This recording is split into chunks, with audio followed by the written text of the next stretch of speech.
नमस्कार दोस्तों, स्वागत है आप सभी का आपके अपने YouTube channel Sam classes study में। आज की इस वीडियो में दिल्ली पुलिस भर्ती परीक्षा में पूछे जाने वाली जीएस की 40 अति महत्वपूर्ण प्रश्नों का प्रैक्टिस सेट लेकर के आया हूँ। अगर आप लोग दिल्ली पुलिस भर्ती परीक्षा 2023 की तैयारी बिल्कुल मन लगा के तन मन धन के साथ तैयारी कर रहे हैं तो आप लोगों को हमारे इन 40 अति महत्वपूर्ण प्रश्नों में से कम आपको 25 पेज तो हर हाल में क्वेश्चन सही करने ही होंगे। अगर आप 25 पेज भी सही नहीं कर पा रहे हैं तो आपकी तैयारी दिल्ली पुलिस भर्ती परीक्षा 2023 के लिए बिल्कुल भी अच्छी तरह से नहीं चल रही है।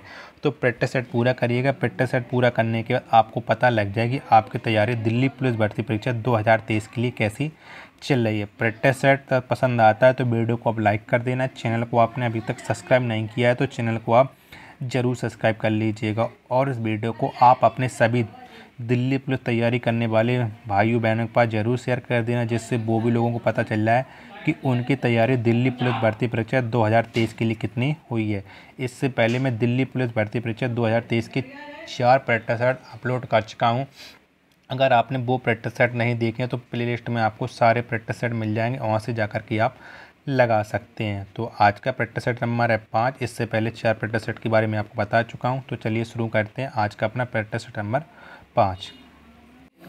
तो पहला क्वेश्चन है आपकी स्क्रीन पर कि मानव गुर्दे का रोग किस प्रदूषण के कारण होता है। तो कौन से प्रदूषण के कारण मानव में गुर्दे का रोग होता है। तो ये होता है कैडमियम के प्रदूषण के कारण। किसके?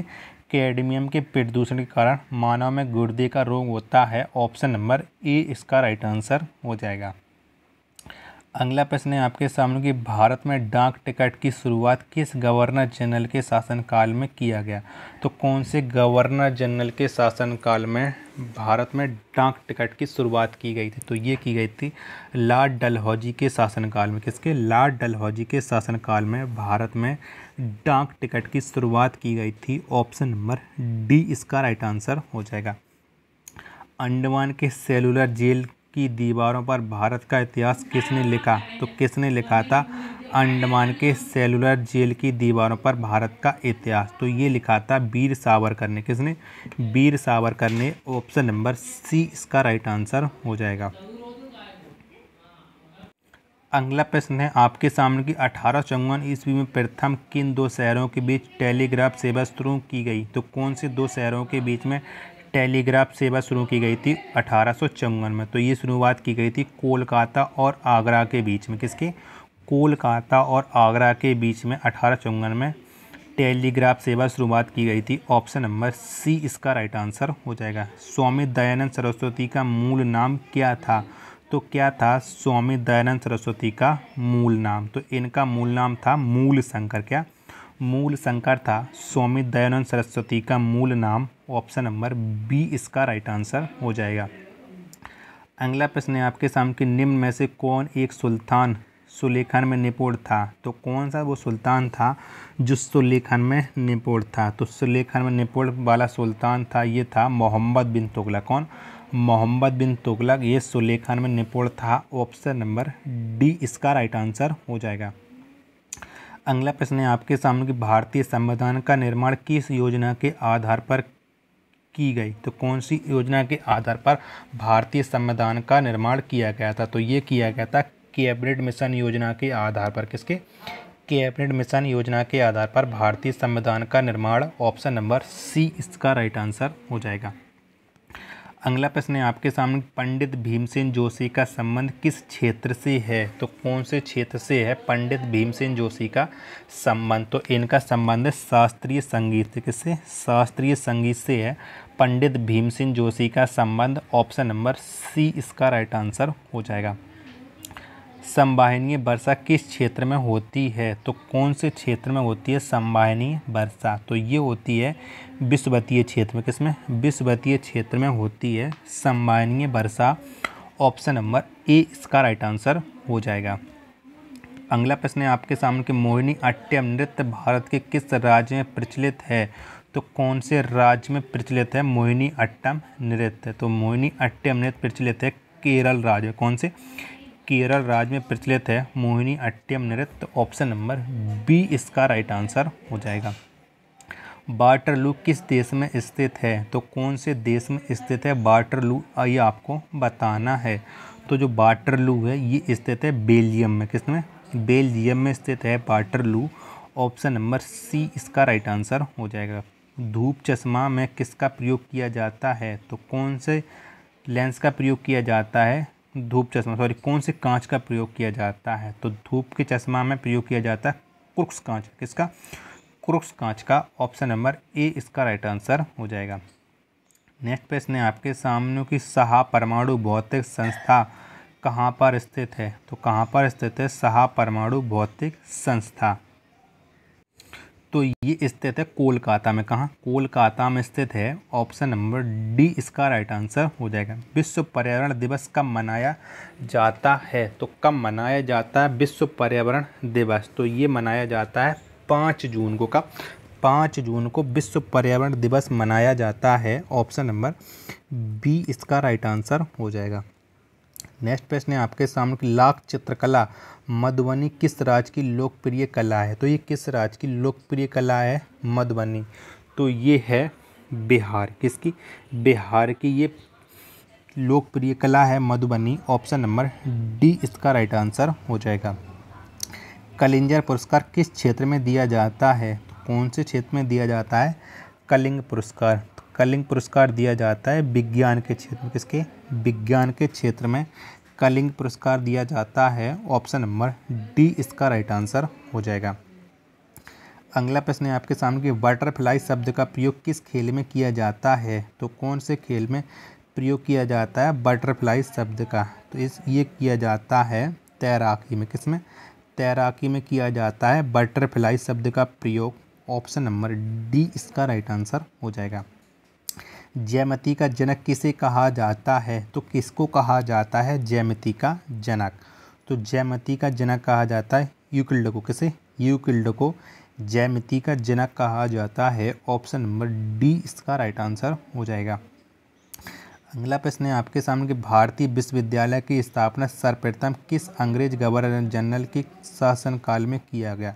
तो कौन से गवर्नर जनरल के शासनकाल में भारतीय विश्वविद्यालय की स्थापना की गई थी? तो ये की गई थी लॉर्ड कैनिंग के शासनकाल में। किसके?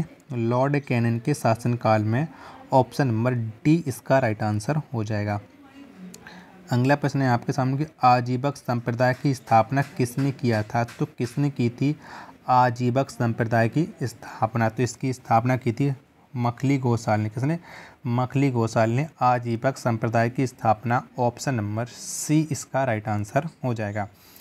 अगला प्रश्न है आपके सामने कि संसार का सबसे बड़ा द्वीप कौन है? तो कौन सा है संसार का सबसे बड़ा द्वीप? तो ये है इंडोनेशिया। कौन? इंडोनेशिया है संसार का सबसे बड़ा द्वीप समूह। ऑप्शन नंबर सी इसका राइट आंसर हो जाएगा। नेक्स्ट प्रश्न है आपके सामने कि जन्म के बाद मानव के शरीर में किस ऊतक की कोशिका का विभाजन नहीं होता है?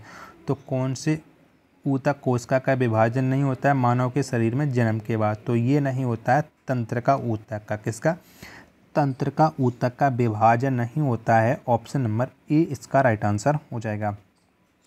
शतवर्षीय युद्ध किन 2 देशों के बीच हुआ था? तो कौन से 2 देशों के बीच हुआ था शतवर्षीय युद्ध? तो ये हुआ था फ्रांस और इंग्लैंड के बीच। किसके? फ्रांस और इंग्लैंड के बीच हुआ था शतवर्षीय युद्ध। ऑप्शन नंबर डी इसका राइट आंसर हो जाएगा। अगला प्रश्न है आपके सामने कि मूर्ति देवी पुरस्कार किसके द्वारा प्रदान किया जाता है? तो कौन देता है मूर्ति देवी पुरस्कार? तो ये देता है भारतीय ज्ञानपीठ समिति। कौन? भारतीय ज्ञानपीठ समिति देती है मूर्ति देवी पुरस्कार। ऑप्शन नंबर ए इसका राइट आंसर हो जाएगा। अगला प्रश्न है आपके सामने क्रिकेट में बल्ले की अधिकतम ऊंचाई कितनी होती है? तो कितनी होती है क्रिकेट में बल्ले की अधिकतम ऊंचाई? तो ये होती है 38 इंच। कितनी? 38 इंच होती है क्रिकेट बल्ले की अधिकतम ऊंचाई। ऑप्शन नंबर डी इसका राइट आंसर हो जाएगा। पाचन क्रिया में सबसे बड़ी महत्वपूर्ण भूमिका कौन निभाती है? तो कौन अधिक भूमिका निभाती है पाचन क्रिया में सबसे अधिक? तो पाचन क्रिया में सबसे अधिक भूमिका निभाता है एंजाइम। कौन? एंजाइम ये पाचन क्रिया में सबसे अधिक भूमिका निभाता है। ऑप्शन नंबर सी इसका राइट आंसर हो जाएगा। अंतर्राष्ट्रीय आपराधिक पुलिस संगठन इंटरपोल का मुख्यालय कहाँ स्थित है? तो कहाँ पर स्थित है इंटरपोल का मुख्यालय? तो ये स्थित है लियोन्स। कहाँ? लियोन्स में स्थित है इंटरपोल का मुख्यालय। ऑप्शन नंबर डी इसका राइट आंसर हो जाएगा।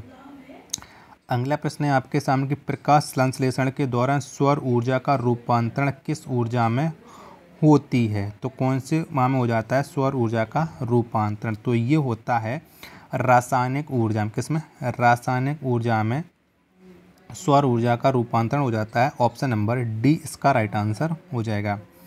भारतीय राष्ट्रगान की पूरी धुन को बजने में कितना समय लगता है? तो कितना समय लगता है भारतीय राष्ट्रीय गान की पूरी धुन को बजने में? तो इसमें समय लगता है टोटल 52 सेकंड। कितना? 52 सेकंड। ऑप्शन नंबर सी इसका राइट आंसर हो जाएगा।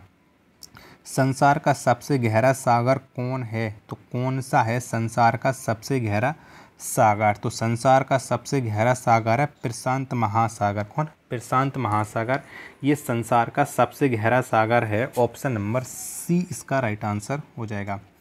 दाब बढ़ने से बर्फ़ का गलनांक पर क्या प्रभाव पड़ेगा? तो क्या प्रभाव पड़ेगा दाब बढ़ने से बर्फ़ के गलनांक पर? तो बर्फ़ का गलनांक पर ये घटता है। क्या? दाब प्रभाव घटता है। ऑप्शन नंबर बी इसका राइट आंसर हो जाएगा। मराठा शासक शिवाजी के मंत्रिपरिषद को किस नाम से जाना जाता था? तो कौन से नाम से जाना जाता था मराठा शासक शिवाजी के मंत्रिपरिषद को? तो ये जाना जाता था अष्टप्रधान के नाम से। किसके? अष्टप्रधान के नाम से। ऑप्शन नंबर ए इसका राइट आंसर हो जाएगा।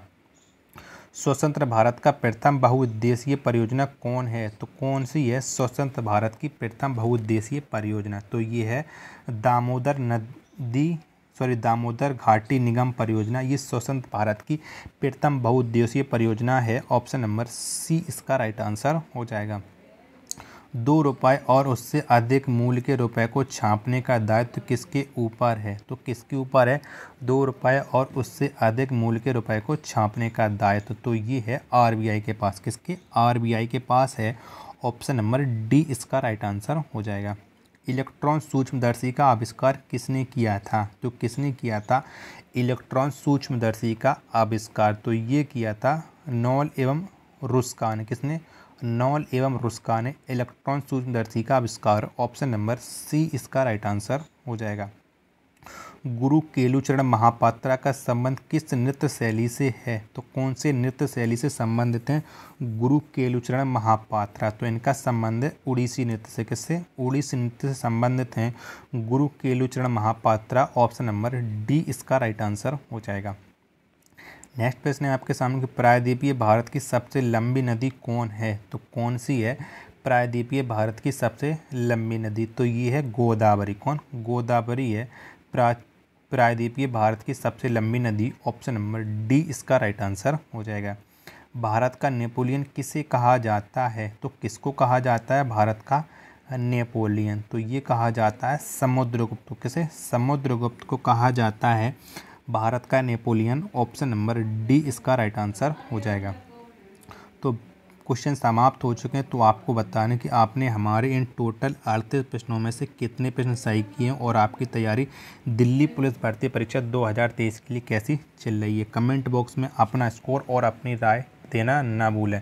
मिलते हैं अपन नेक्स्ट वीडियो तथा नेक्स्ट प्रैक्टिस सेट में। तब तक के लिए धन्यवाद। जय हिंद मेरे प्यारे साथियों।